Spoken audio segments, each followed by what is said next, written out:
Now let's move on to the Commonwealth Games. The opening ceremony is taking place tomorrow. Do you think African countries are ready? Talking about African countries within the Commonwealth, do you think they are ready? Are we ready, gentlemen? Um, I First want to things start with first, Oko. I I want to hope. start with you. Lila, I want to start with Oko. Are we ready, Oko? Okay. You know, we're all about the fire brigade approach, and as Dele mentioned, we just jump on those guys who are abroad and forget that it's because they have an amazing environment where they are. That's why they do well. For instance, Ese Brume and Toby left Nigeria in 2015. Brume went to Cyprus. Toby went to Texas State University, and that is why their careers have changed. When you even find out what they pay their coaches, we can't afford that even in Africa. So that's the problem. Unless we start doing things that the likes of South Africa and the North Africans are doing, and that's because they're still beyond sports and leisure. They're seeing it as business like. That's how it should work. Look at what Morocco is doing for sports in that country. And they're not doing well. Their women still not qualified for the Women's World Cup. Their women still made it to the final. Their women still beat Nigeria. It tells you countries are catching up. South Africa. Do you know since when South Africa has been building their sports? If you see Akane Simbine, when I saw Akane Simbine at the Olympics in Rio, you know the number of people around him. Sometimes you can count 10 people as personal staff taking care of him. It takes a lot of investment because this thing is long term. Like for instance, Birmingham is hosting the Commonwealth Games. They had a program from seven to the podium. So from seven, they're grooming you to get to the podium. In 10 years, they will give you a 10-year program. In that under 10 years, if you train a 7-year-old body, it's just 17. But he has 10 years practical experience. That guy will want to be a world champion before he's 27 because he's got 20 years of clear performance. So, like, we're not ready. We're not ready because it's just an African thing. We depend so much on just talent. We don't realize that it will be on talent. For instance, even if you see some big talent in Africa, education is missing. And that's because we lack purpose. And we don't have the right people administering sports in Africa. So until we fix those problems, it's still the same old thing. So what will happen is Nigeria will come to the Commonwealth Games. We have about 10 or 10, 9 or 10 sports we're competing in. Maybe Aaron Akwadro will win gold in table tennis. Let's say Brume will win gold in long jump. Toby might win gold again. And then the para power listers, they always impress. By the time The we win, para athletes, yes, the para athletes. so your ministry will jump up and say that everything is fine. So what was Austin and Billy talking about? Are we ready or not? So people will just concerned by temporary victory. So when we get this temporary wins, we just go to sleep. Those are open your eyes. The last time we won an Olympic gold after Choma Ajua for a country as diverse and blessed as Nigeria. We can just tell you that it's just leadership that is messing us up. And until we fix it, we'll keep going around that circle. We're not ready. Dele wanted to say something. I just wanted to add some humor to what Austin just said that I won't mention names, but our people will go and welcome them at the airport when they come back with their medals. That's all I have to say.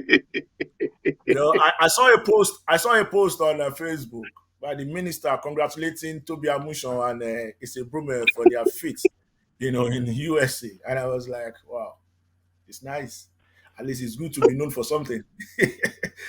You know what We I did mean? not have a It's good. flag. Ladi, I actually tried to get our own Marion Yali to be part of this show today.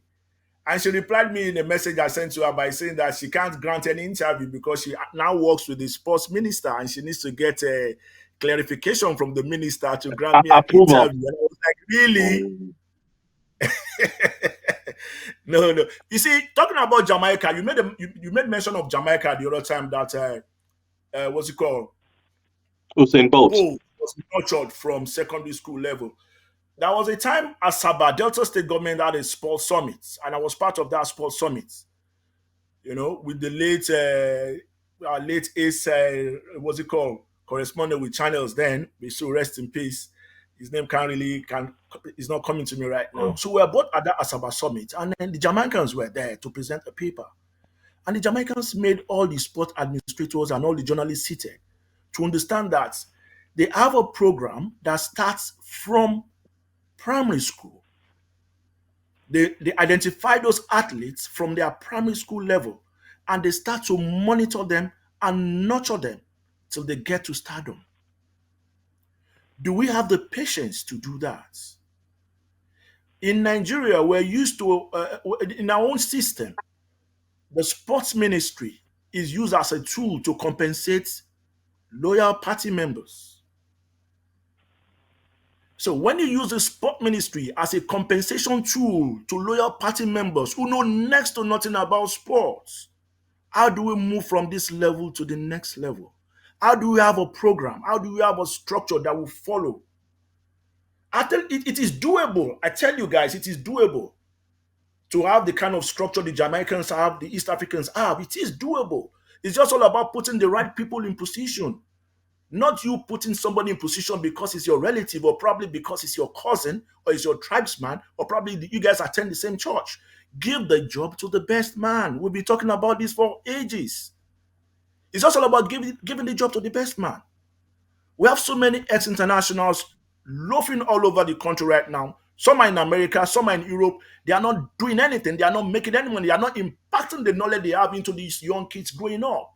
Why can't you bring in all these ex-internationals, engage them, pay them, give them allowances and salary, pay the athletes as well, encourage them, provide kits for them? It's just about putting your money where your mouth is. Like you said earlier, Dele, success has so many brothers and sisters. Everybody wants to associate with success, but failure is an orphan. But it's very easy to fail. When you are not prepared, you will definitely fail. So from the look of things, I don't think we were ever ready. We're never prepared. And don't forget, guys, we talked about this morning when three of us were on the phone, and I said, we've been talking about this issue for like ages. And it's as if nobody cares, nobody listens. For me, I believe that a lot of people are talking about crime, they're talking about violence in Africa, in the black neighborhood, in the black community. But sports can be used as a tool to quell this.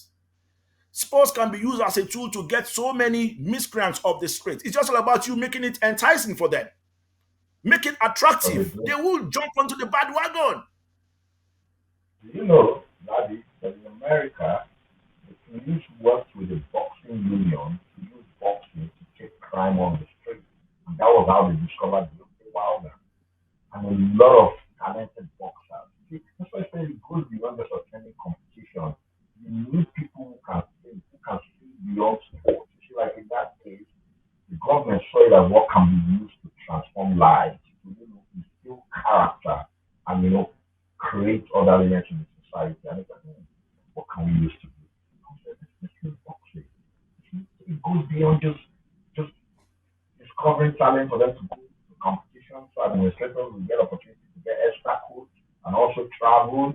And when they win, like for instance, everyone is Toby now. Nobody will know that she prepared for the competition.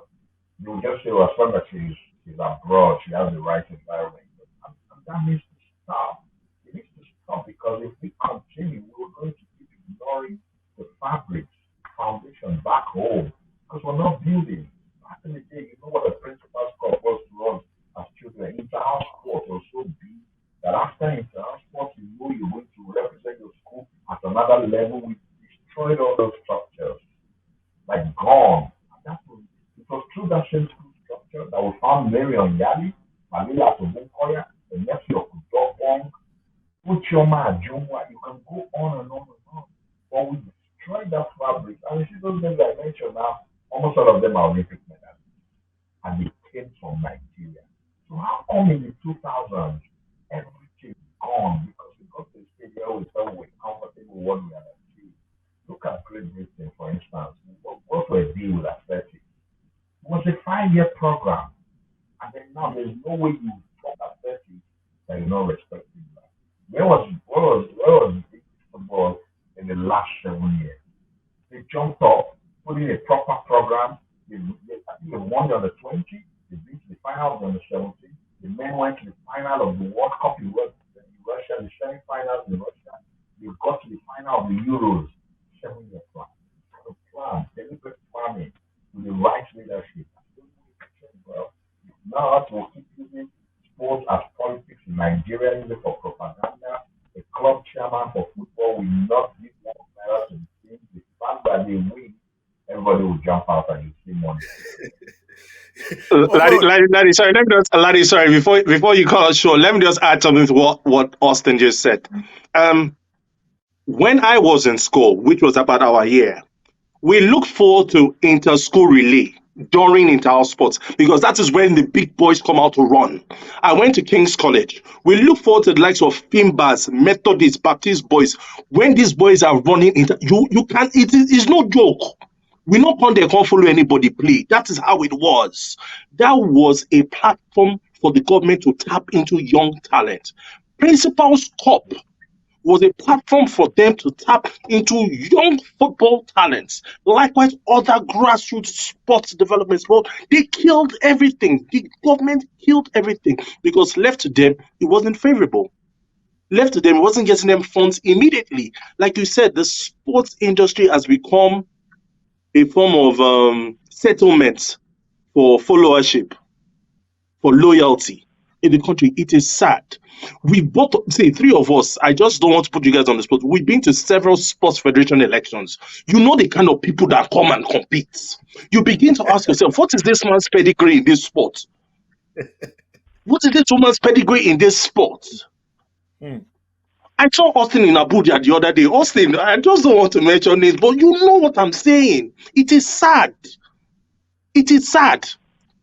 You are making someone, let's say, head of the table tennis federation, someone who doesn't even know how to play table tennis. It doesn't make sense. Volleyball, the man has no idea what the size of a volleyball court. It is sad. You talked about putting round pegs in round holes and square pegs in square holes. That is how it is done. It's just common sense. Common sense. But it is rocket science in Nigeria. Gasby, man. Ladi, like I said, I'm tired of complaining. I don't want to complain about sports or anything. Let's just talk about the good of sports. It's very, very simple. That's what makes us happy. That's what makes our listeners and viewers happy.